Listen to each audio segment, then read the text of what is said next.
नमस्कार मित्रांनो. तर तुमच्यासाठी अजून एक हेल्प म्हणून मी एक व्हिडिओ तुमच्यासाठी घेऊन येतो आहे आणि यावेळी हा पेपर आहे ऑक्टोबर 2022चा. ओके, सिव्हिल इंजिनिअरिंगच्या स्टुडंट्ससाठी मेकॅनिक्स ऑफ स्ट्रक्चर इन सेमचा क्वेश्चन पेपरचं सोल्युशन. तर चला सुरू करूया. तर क्वेश्चन नंबर 1चा ए फक्त 8 मार्कांसाठी आहे. तसं फक्त तर नाही म्हणता येणार. ओके, हा प्रश्न तुम्हाला ऑलमोस्ट प्रत्येक इनसेममध्ये बघायला मिळणार आहे मित्रांनो. याला सॉल्व करण्यासाठी काय करायचं, तर सगळ्यात पहिले तुम्हाला 3 रॉड दिसत आहे. त्यांना सिरियली नंबर देऊन घेऊ आपण, 1, 2 आणि 3. आणि याच्यानंतर त्या 3 रॉडचे 3 वेगळे तुकडे करायचे आणि अशा पद्धतीने एक फिगर ड्रॉ करायची ज्याच्यामध्ये हे तिन्ही रॉड तुकडे करून वेगळ्या पद्धतीने दाखवायचे. आणि इथे परत 1, 2 आणि 3 अशा पद्धतीने नंबर्स देऊन टाकायचे. आता सगळ्यात डावीकडे कोण आहे ते बघायचं. डावीकडे म्हणजेच लेफ्ट साईडला. मग कोण आहे सगळ्यात डावीकडे, तर तिकडे आहे 60 किलो न्यूटन. तर सगळ्यात पहिले तो जसंच्या तसा दाखवायचा, त्याच्यानंतर त्याला उलटा करायचा आणि त्याच्यानंतर त्याला परत एकदा उलटा करायचा. म्हणजे लक्षात ठेवा, सगळ्यात डावीकडचा जो असेल त्याला 3 टाइम्स दाखवायचं. मग हे झालं सगळ्यात डावीकडचं. आता यायचं सगळ्यात उजवीकडच्याकडे, म्हणजेच सगळ्यात एक्स्ट्रीम राईटचा. जसं याचं काम केलं तसंच याचं काम करायचं, परत 3 टाइम्स. मग सगळ्यात पहिले बघा, हा तिसऱ्या रॉडवरती अशा पद्धतीने ॲक्ट होतो आहे. मग आपण त्याला उलटं करणार आणि मग आपण त्याला पुन्हा एकदा उलटं करणार. याचा अर्थ सगळ्यात डावीकडचा 3 वेळा, त्यानंतर सगळ्यात उजवीकडचा 3 वेळा आणि मध्ये कोण आहे बघा, हा इकडे 20 आणि इकडे 20. तर या साईडने तो लेफ्टला चालला आहे 20 आणि एक 20 या साईडने राईटला चालला आहे. ओके, म्हणजे रूल काय झाला, सगळ्यात डावीकडचा 3 वेळा, सगळ्यात उजवीकडचा 3 वेळा आणि मधले जसेच्या तसे. मग आता आपल्याला पहिल्या आणि तिसऱ्याला तर काही अडचण नाही आहे. ओके, हवं तर आपण लिहून घेऊ. बघा, पहिल्याची व्हॅल्यू किती आहे, तर सिंगल व्हॅल्यू आहे, दोन्ही बाजूला 60 आहे. मग आपण त्याला लिहू 60 किलो न्यूटन P1.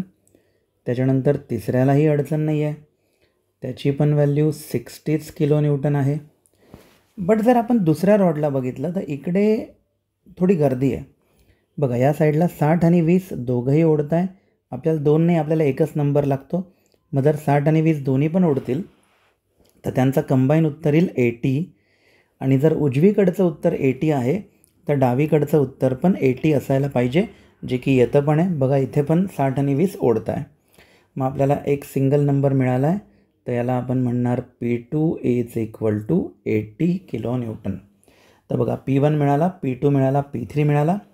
त्याच्यानंतर पहिल्याची लेंथ किती आहे, 400, 400, दुसऱ्याची 600 आणि तिसऱ्याची 800. म्हणजे आपल्याला L1, L2, L3 मिळालं, P1, P2, P3 मिळालं. मग आता बाकी आहे एरिया. तर बघा, वरती मेन फिगरमध्ये त्यांनी दाखवलं आहे, पहिल्याचं डायामीटर आहे 60 mm. या फायचा अर्थ होतो की डायामीटर असा. ओके, बघा हे 3 सर्कलमध्ये दाखवले. फाय म्हटलं की समजायचं डायामीटर आहे, डायामीटर म्हटलं की हा सर्कल आहे आणि सर्कल म्हटलं की त्याचा एरियाचा फॉर्म्युला असतो π/4d². ओके, हे लक्षात ठेवा, एरियाचा फॉर्म्युला. मग आपण सिक्वेन्समध्ये त्या तिघांचा एरिया काढून घेऊ. मग आता त्याच्यासाठी A1 इज इक्वल टू काय, A1 तर area of circle π/4 into d². मग किती आहे पहिल्याचं डायामीटर, ते आहे 60चा स्क्वेअर. त्याच्यानंतर A2 म्हणजे दुसऱ्याचं डायामीटर, ते असेल π/4. दुसऱ्याचं डायामीटर आहे 80चा स्क्वेअर. आणि त्याच्यानंतर थर्ड फिगरचा एरिया म्हणजे पुन्हा एकदा π/4 इंटू 100चा स्क्वेअर. आणि या सगळ्यांना आता आपण टाकू कॅल्क्युलेटरमध्ये. ओके, तर पहिल्याचं उत्तर आहे 2827 mm². दुसऱ्याचा आन्सर आहे 5026.5 mm². त्याच्यानंतर तिसऱ्याचं उत्तर आहे 7853.9 mm². तर हे झालं A1, A2 आणि A3. A1, A2, A3 झालं, P1, P2, P3 झालं, L1, L2, L3 झालं. आता उरला E. ओके, तर ईची व्हॅल्यू त्यांनी दिली आहे बघा इथे. तर ईची व्हॅल्यू आहे 210 गीगापास्कल. आणि मित्रांनो, गीगापास्कलचाच अर्थ होतो किलो न्यूटन पर mm². ओके, म्हणजे याच्यात आपल्याला कुठलंही करेक्शन अप्लाय करायची गरज नाही आहे. तर सगळा डेटा रेडी आहे आणि आता आपल्याला फाइंड करायचं आहे इलॉंगेशन म्हणजेच डेल्टा एल. आणि डेल्टा एलचा फॉर्म्युला असतो PL/AE. पण आता आपल्याकडे किती रॉड आहेत? 3 आहेत. मग हे पहिल्यासाठी आपण PL/AE म्हणायचं असतं. त्याच्यानंतर दुसऱ्यासाठी पुन्हा एकदा PL/AE आणि त्याच्यानंतर तिसऱ्या फिगरसाठी पुन्हा एकदा PL/AE. ओके, तर हा झाला आपला फॉर्म्युला. आता ईची तर आपल्याकडे एकच व्हॅल्यू आहे मित्रांनो फक्त. मग आपण प्रत्येक ठिकाणी लिहित बसण्यापेक्षा ईला कॉमन घेऊन टाकूया मस्तपैकी. आपलं तेवढंच कॅल्क्युलेशन थोडं कमी होईल. मग हे झालं PL/A कोणाचं? पहिल्याचं, म्हणून याला आपण 111 असं म्हणू शकतो. त्याच्यानंतर दुसऱ्याचं पुन्हा एकदा PL/A आणि आता तिसऱ्याचं P3L3/A3. आणि या सगळ्या गोष्टी आपण ऑलरेडी वरती काढलेल्या आहेत. तर बघा, सगळ्यात पहिले P 60, 80 आणि 60. त्यानंतर L1, L2, L3 बघा टॉपला मेंटेन केलं आहे 400, 600 आणि 800. ठीक आहे, मग आता इथे लिहितो मी. तर सगळ्यात पहिले 1/E. तर ईचा आन्सर आहे 210. राईटला पर्पल कलरमध्ये वरती बघू शकता तुम्ही. P1 आहे आपला 60. त्याच्यानंतर लेंथ पहिल्याची किती होती आपली? 400, 600 आणि 800, म्हणजे पहिल्याची झाली 400. त्याच्यानंतर एरियावरती दिसतो आहे 2827.43. त्याच्यानंतर P2 ते होतं 80, म्हणून 80. लेंथ L2 होती आपली 600 आणि दुसऱ्याचा एरिया आहे 5026.5. त्याच्यानंतर P3 तो होता 60. त्याच्यानंतर लेंथ 400, 600 आणि तिसऱ्याची होती 800 आणि एरिया तर आपण वरती बघू शकतो 7853.9. आता तुमच्याकडे ES कॅल्क्युलेटर असेल तर बरं आहे मित्रांनो. MS कॅल्क्युलेशन करायला फार त्रास होतो.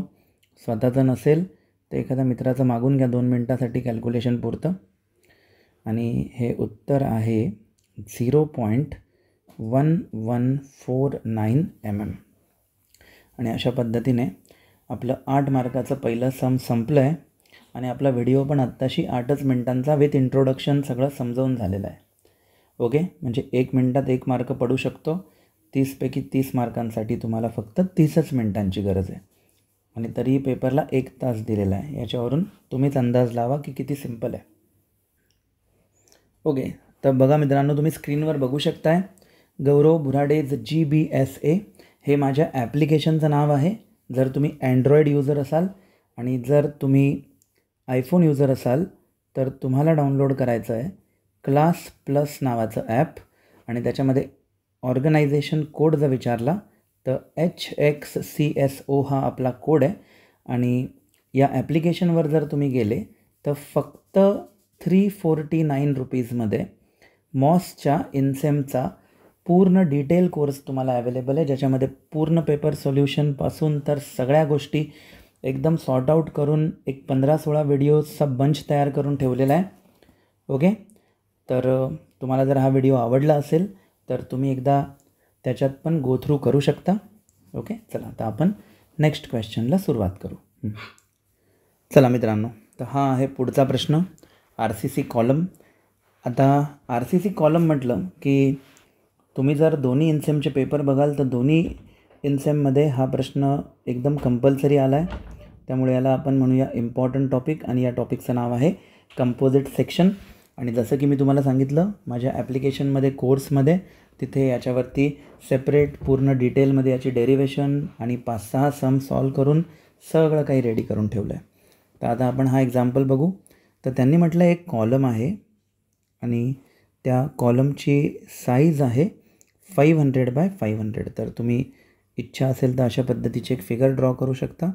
तर हा झाला तुमचा 500 बाय 500चा कॉलम. आणि याच्यामध्ये त्यांनी म्हटलं आहे 4 बार्स आहेत. मग हे अशा पद्धतीने 4 स्टीलचे बार आहेत.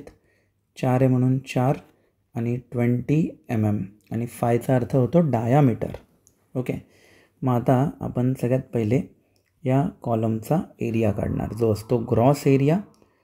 आणि त्याच्यासाठी हे तुम्हाला माहिती आहे रेक्टँगल आणि स्क्वेअरचा एरिया म्हणजे B/D साईड्सला मल्टिप्लाय करायचं आहे. त्याच्यानंतर याच्यामध्ये स्टीलचा एरिया काढायचा आहे. तर बघा किती बार दिसत आहेत 4 आणि बार सर्क्युलर असल्यामुळे एका बारचा एरिया असतो π/4d². ओके. आणि हे कॅल्सीमध्ये टाकलं की तुमचं आन्सर येणार 1963.49 mm². 1963.49 mm².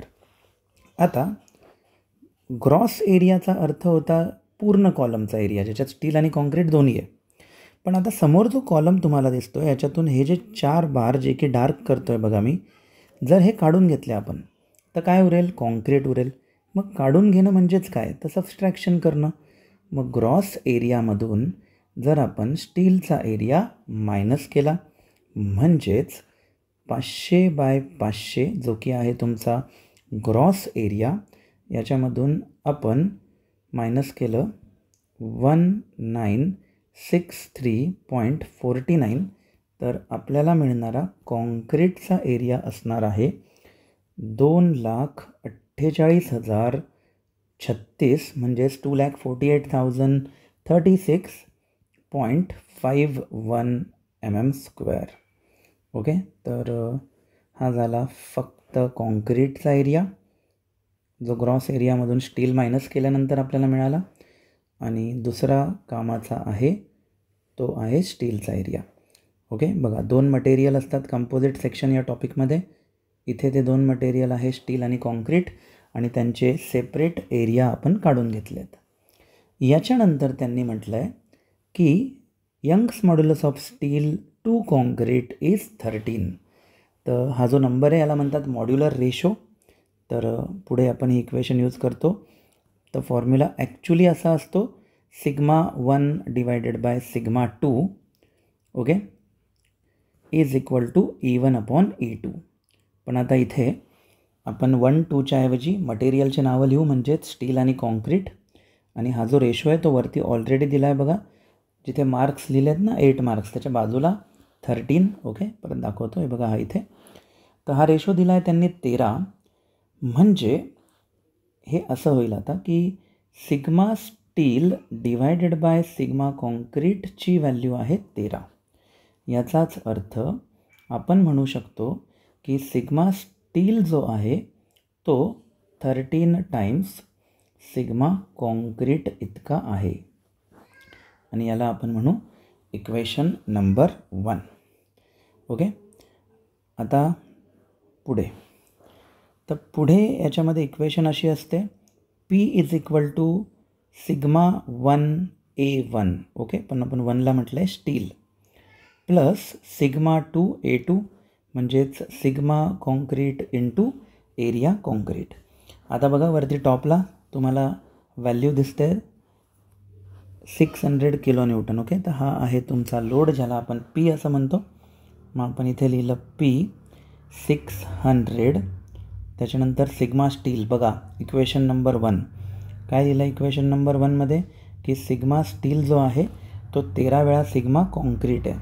त्याच्यानंतर एरिया ऑफ स्टील 1963.49 त्याच्यानंतर सिग्मा कॉन्क्रीट जसंच्या तसं आणि एरिया ऑफ कॉन्क्रीट आहे 2,48,036.51.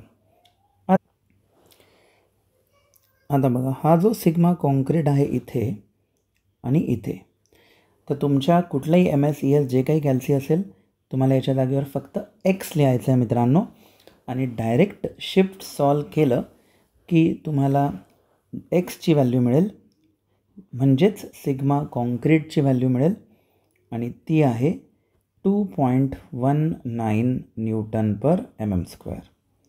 आणि मग सिग्मा स्टील आपल्याला काढायचं आहे, तर काय लिहिलं आहे तुम्ही, 13 टाइम्स सिग्मा कॉन्क्रीट असं लिहिलं आहे, बरोबर.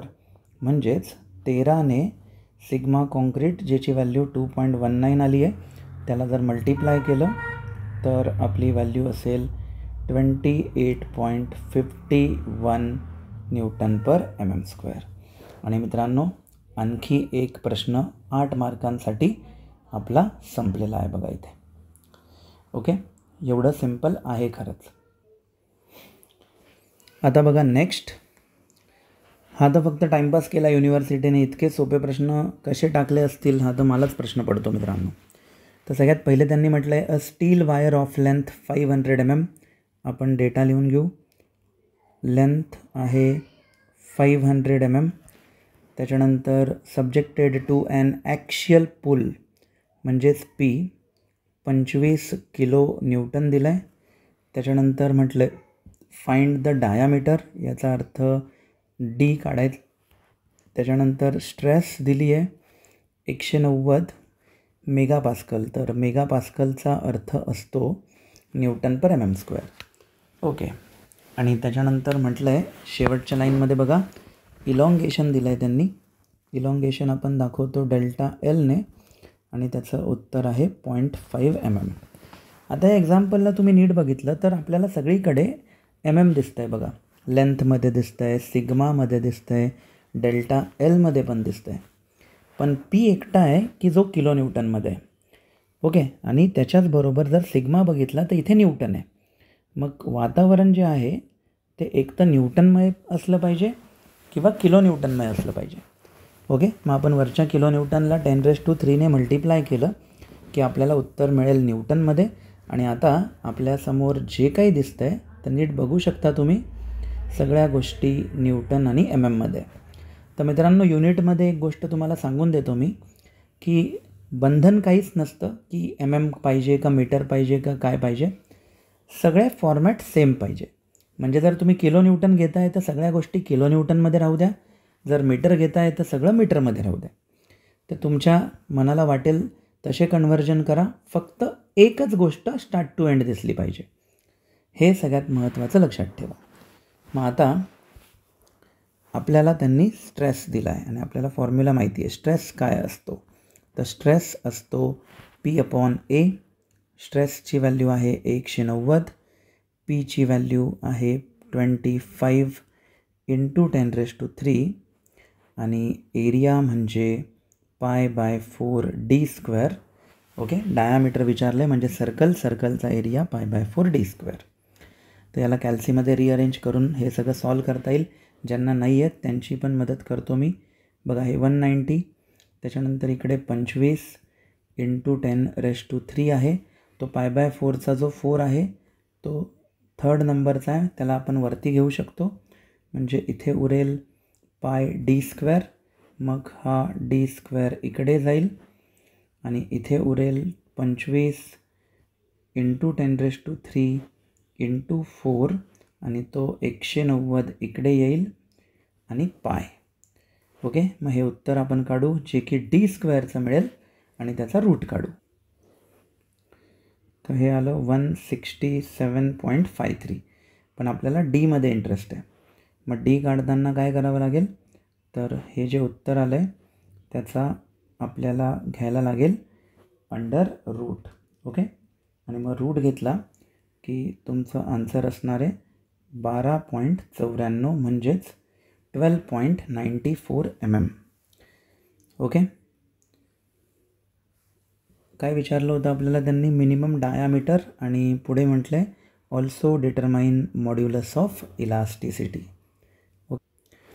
मग आता मॉड्युलस ऑफ इलास्टिसिटीसाठी तर सगळ्यात पहिले आपण काढून घेऊ लिनियर स्ट्रेन, ज्याचा फॉर्म्युला असतो डेल्टा एल अपॉन एल. मग चेंज इन लेंथ 0.5 दिली आहे आणि आपली लेंथ आहे 5, आणि हे कॅल्क्युलेट टाकलं की आन्सर येईल 1 × 10⁻³ आणि यंग्स मॉड्युलसचा फॉर्म्युला असतो stress divided by linear strain. तर स्ट्रेसची व्हॅल्यू आहे 190 आणि लिनियर स्ट्रेन आहे 1 × 10⁻³ म्हणजे कॅल्क्युलेटरची गरज पडणार नाही.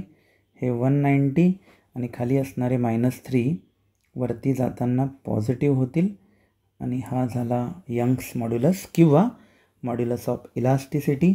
आणि आपलं क्वेश्चन संपला आहे मित्रांनो 7 मार्कांसाठी. ओके, मी तर हे कॅल्क्युलेशन दाखवत फालतूपणा केला. तुमच्याकडे चांगलं कॅल्क्युलेटर असेल तर डायरेक्ट या स्टेपमध्येच तुमचं उत्तर येऊन गेलं असतं. ओके, पुढचा टॉपिक आहे मित्रांनो टेम्परेचर स्ट्रेसेसमधून. आणि फार फालतू प्रश्न विचारला आहे. बरेच मुलं टेम्परेचर स्ट्रेसेसला करत नाही, त्यांना वाटतं अवघड आहे, पण असं काही नाही आहे. आता टेम्परेचरचा प्रश्न असेल तर सगळ्यात पहिले काही गोष्टी तुम्हाला सांगून देतो मी याच्या आधी. तर सगळ्यात पहिली टर्म असते फ्री एक्सपान्शन, ज्याला म्हणतात डेल्टा एल, आणि डेल्टा एलचा फॉर्म्युला असतो अल्फा × T × L. ओके, हे झालं फ्री एक्सपान्शन. त्याच्यानंतर पुढची टर्म आहे लिनियर स्ट्रेन. तर लिनियर स्ट्रेन असते change in length divided by original length. मग आता बघा चेंज इन लेंथ काय लिहिलं आहे आपण, अल्फा TL लिहिलं आहे, त्याला एलने डिवाईड केलं, बघा एल कॅन्सल होऊन जाईल. याचा अर्थ ई लिनियरचा फॉर्म्युला बनेल अल्फा × T असा. ओके, आणि त्याच्यानंतर नेक्स्ट आहे टेम्परेचर स्ट्रेस.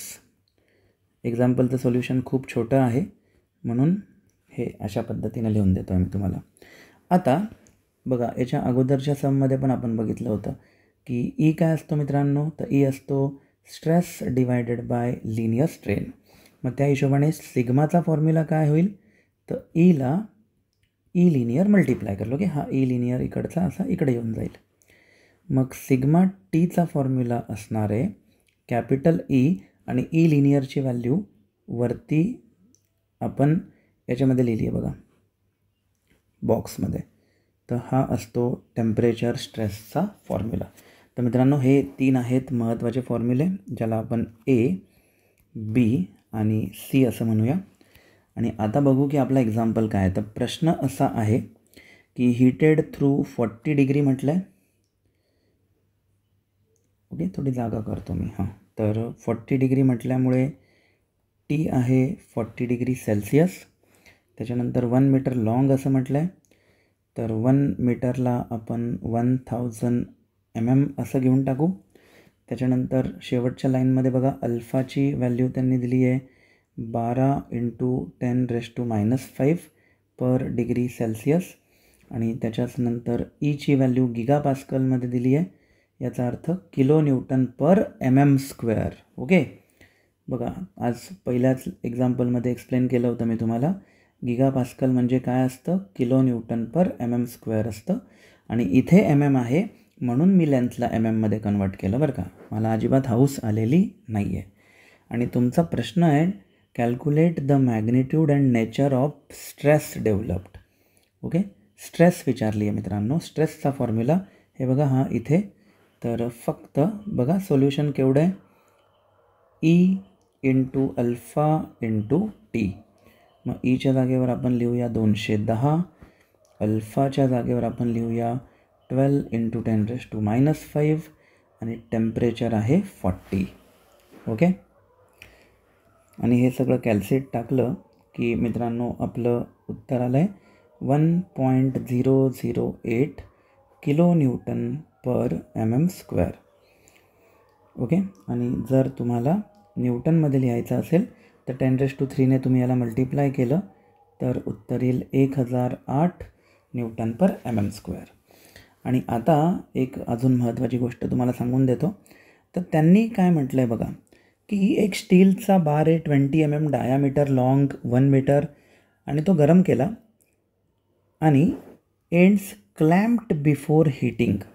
क्लॅम्प्ड याचा अर्थ काय बघा, त्यांनी म्हटलं आहे की एक रॉड आहे, त्या रॉडला दोन्ही बाजूला असं भिंतीमध्ये फिक्स्ड केलं आहे मित्रांनो.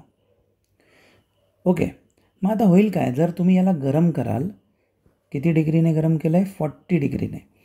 आता हे तर तुम्हालाही माहिती आहे मित्रांनो की दोन भिंतीमध्ये तुम्ही एखादा रॉड घालाल आणि जर त्याला गरम कराल तर तो एक्सपांड होण्याचा प्रयत्न करेल. आता जर या ठिकाणी आपण एक साधा रॉड घेतला बघा असा, ओके, आणि याला असं तारेने बांधलं आणि वरती लटकवून दिलं बिलिंगला, आणि मग तुम्ही याला गरम करा समजा कशाने. आता काय होईल, हा एक्सपांड होईल, गरम झाला म्हणजे एक्सपांड होईल, तर कदाचित याची लेंथ अशी दोन्ही बाजूने वाढेल. आणि किती वाढेल तर याला म्हणतात फ्री एक्सपान्शन. ओके, बघा ही जी सिच्युएशन आहे याला म्हणतात फ्री एक्सपान्शन. मग फ्री एक्सपान्शन केव्हा पॉसिबल आहे, जेव्हा त्याला दोन्ही बाजूने मोठं होण्यासाठी वाव आहे. ओके, वाव म्हणजे त्याला इझिली स्पेस अवेलेबल आहे, त्याला पाहिजे तेवढा मोठा तो होऊ शकतो, त्याला कोणी अडवून धरलेलं नाही आहे. पण ही जी सिच्युएशन आपण बघतो आहे, हे बघा, ही याला आपण ए असं म्हणू, याच्यामध्ये दोन्ही बाजूला भिंतींनी त्याला पक्क टाईट केलं आहे. म्हणजे याला जर आता आपण गरम केलं तर त्याला मोठं तर होण्याची इच्छा आहे मित्रांनो, इकडच्या बाजूला, पण तो मोठा होऊ शकत नाही, कारण की भिंतींनी त्याला मजबूत पक्क टाईट पकडून ठेवलं आहे. याचा अर्थ जर आपण एखाद्या रॉडला गरम केलं तर त्याला आपण म्हणतो एक्सपान्शन. ओके, गरम केलं तर एक्सपांड होईल, आणि जर दोन्ही बाजूला तुम्ही भिंतींनी दाबून धरलं तर काय, तर तुम्ही त्याच्या एक्सपान्शनला विरोध करताय, तर त्याला म्हणतात एक्सपान्शन इज प्रिव्हेंटेड. ओके, म्हणजेच तुम्ही रेझिस्टन्स म्हणजेच विरोध अप्लाय केला आहे. तो बिचारा गरम केल्यामुळे मोठं होण्याचा प्रयत्न करतो आहे, पण तुम्ही त्याला मोठं होऊ देत नाही आहे. याला म्हणतात एक्सपान्शन इज प्रिव्हेंटेड. आणि जेव्हा एक्सपान्शन प्रिव्हेंटेड असेल तेव्हा डेव्हलप होते मित्रांनो कंप्रेसिव्ह स्ट्रेस. ओके, मग आता पुढची केस मी तोंडी सांगतो, तुमच्या लक्षात येईल. जर या रॉडला गरम करण्याच्या ऐवजी आपण थंड केलं असतं, ओके, म्हणजेच फ्रीजमध्ये ठेवलं, पण फ्रीजमध्ये ठेवताना त्याला मोकळं नाही ठेवलं, त्याला दोन्ही बाजूने दाबून धरलं, मग तेव्हा काय होईल, तर हा छोटा होण्याचा प्रयत्न करेल. काय करेल, ओके, जर आपण त्याला कूल केलं तर तो एक्सपांड होण्याचा नाही, तो कसला प्रयत्न करेल, कॉन्ट्रॅक्ट होण्याचा. आणि आपण दोन्ही बाजूने भिंतींनी त्याला धरलं आहे, याचा अर्थ आपण त्याला कॉन्ट्रॅक्ट होऊ देत नाही आहे, तर याला म्हणतात कॉन्ट्रॅक्शन इज प्रिव्हेंटेड. म्हणजे त्याच्या छोटं होण्याला विरोध करतो आहे, आणि अशा वेळेस डेव्हलप होते टेन्साईल स्ट्रेस. ओके, तर लक्षात ठेवा, जर एकदम सोपं सांगतो आता की टेम्परेचर जर इन्क्रीज केलं तर काय होईल, एक्सपान्शन होईल, आणि त्याला जर दोन्ही बाजूने दाबलं तर कुठल्या स्ट्रेसेस डेव्हलप होतील, कंप्रेसिव्ह. आणि जर टेम्परेचर डिक्रीज केलं तर डेव्हलप होतात टेन्साईल स्ट्रेसेस. याचाच अर्थ इथे काय केलं आहे, तर इथे गरम केलं आहे, आणि गरम केल्यानंतर दोन्ही बाजूला फिक्स्ड केलं आहे, म्हणजे इथे डेव्हलप होतील compressive stresses. Okay, compressive stress. हे कशासाठी सांगतो आहे माहिती आहे सगळं, इथे त्यांनी म्हटलं आहे बघा, नेचर ऑफ स्ट्रेस आणि मॅग्निट्यूड काढा. त्यांनी म्हटलं होतं की टेम्परेचर स्ट्रेसचं मॅग्निट्यूड पण काढा आणि नेचर पण काढा. तर मित्रांनो, मॅग्निट्यूडचा अर्थ असतो, हे जे आपण उत्तर काढलं याला म्हणतात मॅग्निट्यूड, आणि नेचर म्हणजे टेन्शन आणि कंप्रेशन. ओके, ते पण इथे लिहितो. तर हे होतं मॅग्निट्यूड आणि याला म्हणतात नेचर. ठीक आहे मित्रांनो, तर क्वेश्चन 1 आणि 2 म्हणजेच थोडक्यात युनिट नंबर 1चे सगळे प्रश्न मी तुम्हाला क्लिअर करून दिलेले आहेत. ओके, तर तुम्हाला सगळ्यांना सॉरी बोलतो मी, कारण की SFD आणि BMD या टॉपिकचं कुठलंही लेक्चर मी यूट्यूबवरती ठेवलेलं नाही आहे, त्यासाठी तुमची माफी मागतो. आणि जर तुम्हाला SFD BMD पण शिकायचं असेल डिटेलमध्ये आणि युनिट 1चे अजून व्हिडिओज पाहिजे असेल तर मी तुम्हाला सांगितलं आहे त्या पद्धतीने तुम्ही माझं ॲप डाउनलोड करू शकता. मला जर इनसेमला चांगला रिस्पॉन्स मिळाला तर मी याहून सुंदर कोर्स तुम्हाला एंडसेमलाही प्रोव्हाइड करेल. बाकी तुमचे काही सजेशन्स असतील तर तुम्ही मला पर्सनली टेक्स्ट केला तरी चालेल. ओके, व्हिडिओ आवडला असेल तर चॅनलला लाईक करा, व्हिडिओला लाईक करा आणि चॅनलला सबस्क्राईब करा. आणि मित्रांनो, हा आहे माझा contact number. This is my personal WhatsApp number. तर आपण या व्हिडिओसाठी आज थांबूया. नवीन नवीन व्हिडिओ तुमच्यासाठी घेऊन येण्याचा मी प्रयत्न करेल नक्कीच. तुम्हाला सगळ्यांना पेपरसाठी बेस्ट ऑफ लक. थँक्यू.